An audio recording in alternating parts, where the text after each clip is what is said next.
Since the beginning of time, monsters have haunted mankind. One in particular has eluded authorities and continues to haunt those who own camps along the shores of Lake George and others who have visited the lake since the Red Paint people of Maine. Today, we will attempt to answer the question, is it just a figment of the imagination, or is it something that actually exists?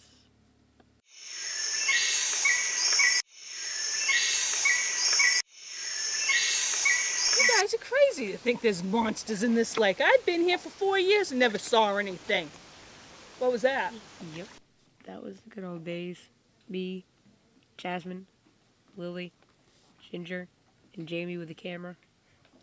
Yep, we were on the trail of the monster of Lake George, possibly the greatest myth of our lifetime, and we were tracking it.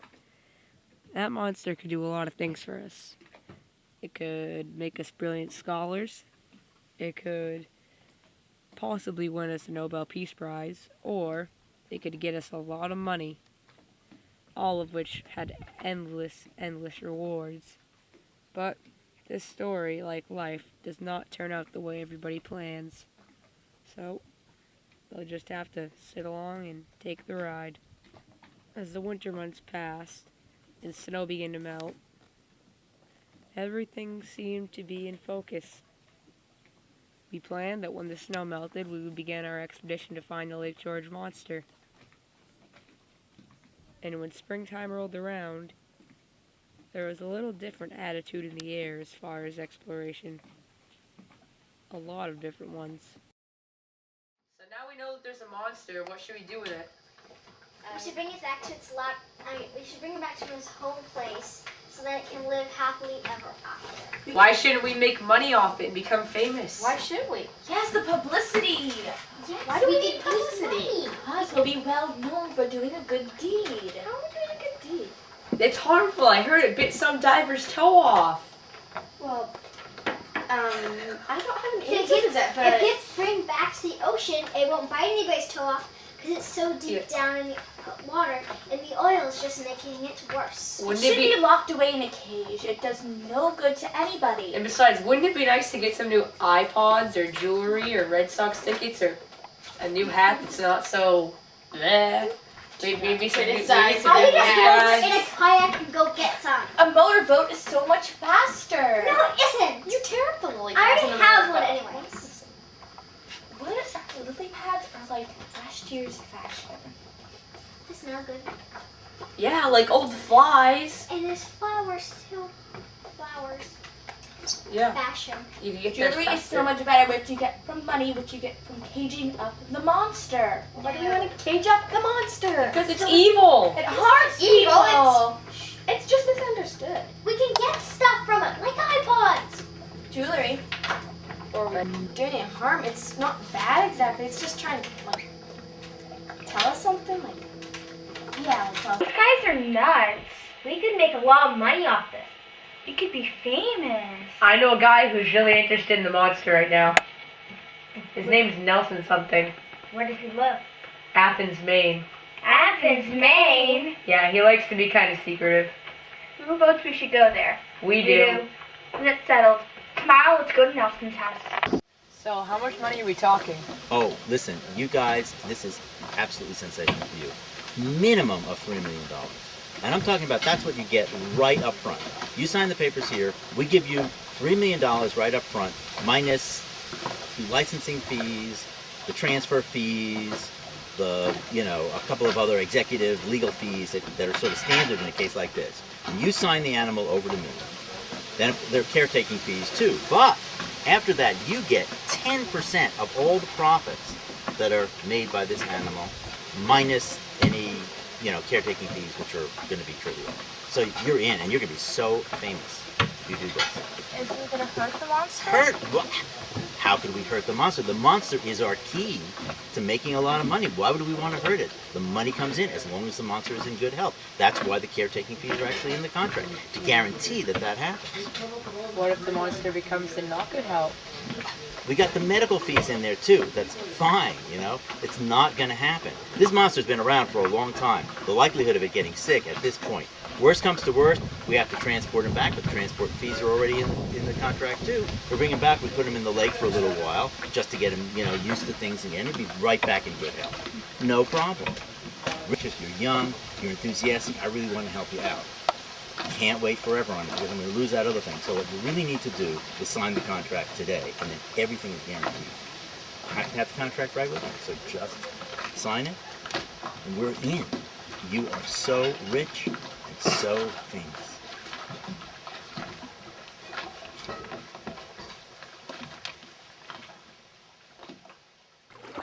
As dark clouds began to stir around Lake George, our team was doing pretty well. We were searching for field samples along the water line.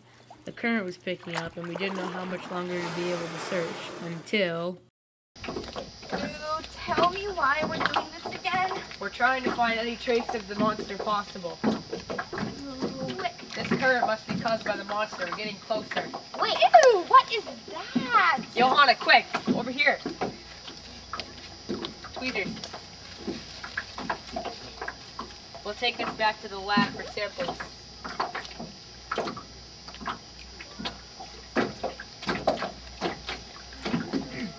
The team that believed in nature and a greater good, however, was searching peacefully in their kayak while trying to contact the monster through methods of meditation, yoga, and other tranquil means.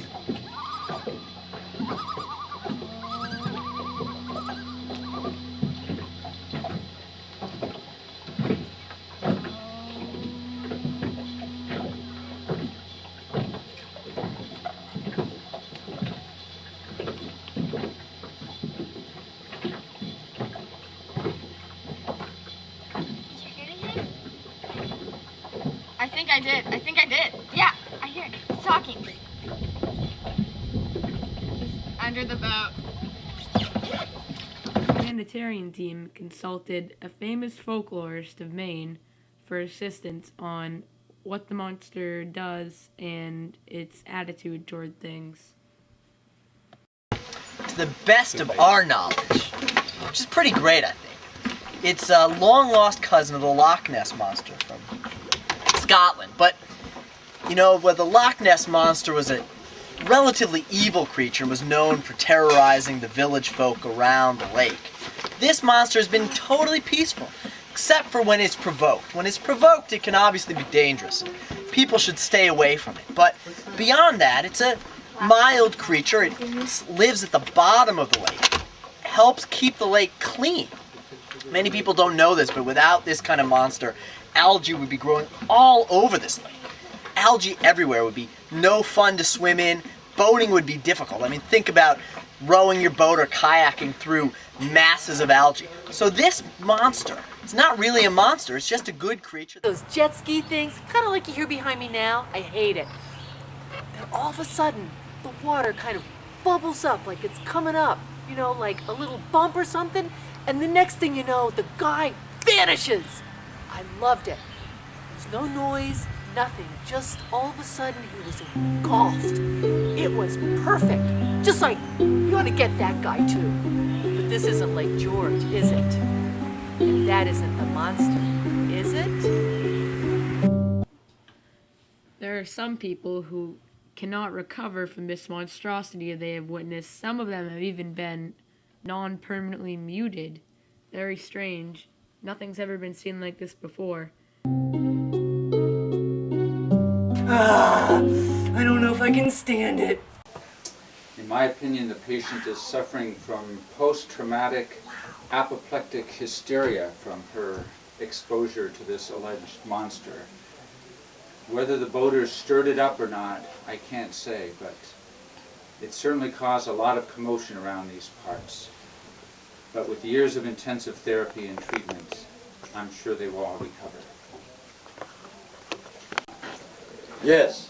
Hello. I'm the lawyer in this case, and my client, Janine, came to me with this appalling, that's all I can call it, appalling and outrageous story that she was on Lake George and she was in a boat and there were a lot of other boaters there, and those boaters managed somehow to enrage a monster. A monster in Lake George. Can you believe that? Well, I believe it. And therefore, I agreed to take her case. And We are going to sue all those boaters on that lake who roiled the waters. And we're going to charge them with negligent monsterizing of a public waterway. And we believe we will win this case easily. Here are some people that have encountered the monster and their views on if the monster is good, bad, or had no effect on their lives at all. We're Lily and Scott Fitzgerald, and we were going to a party at Lake George, and we saw this huge footprint in the dirt, and it was larger than a Red box! It was bigger than a bear's footprint. And then we saw footprints going into the water, and we were terrified, and we didn't dare go to the party, so we turned around and left, and I don't know what we'll do now. Do you? Nothing! Tell you what happened to me. Well, I remember it happening. It was on a hot June day, and I was out on my kayak diving, and all of a sudden, the water began to start getting very wild. Concentric circles, round and round. And the wind was blowing. And I was so worried, I thought, well, I better dive in. I don't want my boat to be sucked into this vortex. I'm gonna jump in. So I jumped in the water, and no sooner had I got beneath the surface when I realized that something was nibbling at my foot, and it actually bit the toe off. I am so worried about what this monster is. He could bite someone else's toe. It might be a seaweed monster. What? There's seaweeds under there. And what do you think the monster wants to do?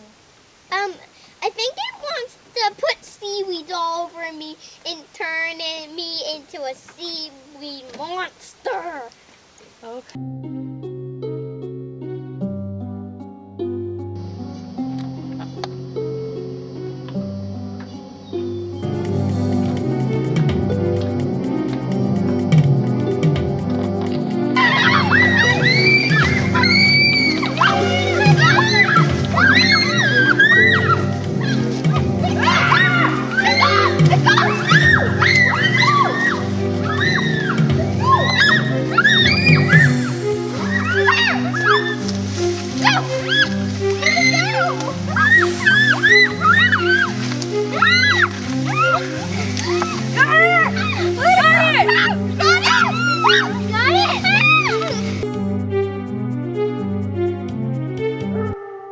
The monster was captured, but with a few deceptions and tricks along the way, my team ended up pulling out and capturing the monster, only to turn it over to the money-grubbing businessman Nelson Phelps.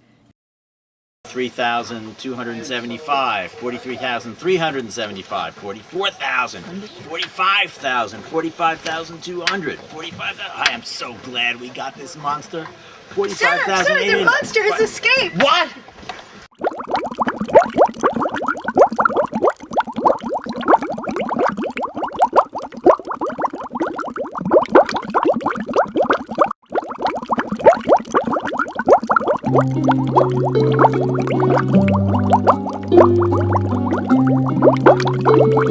Thank you.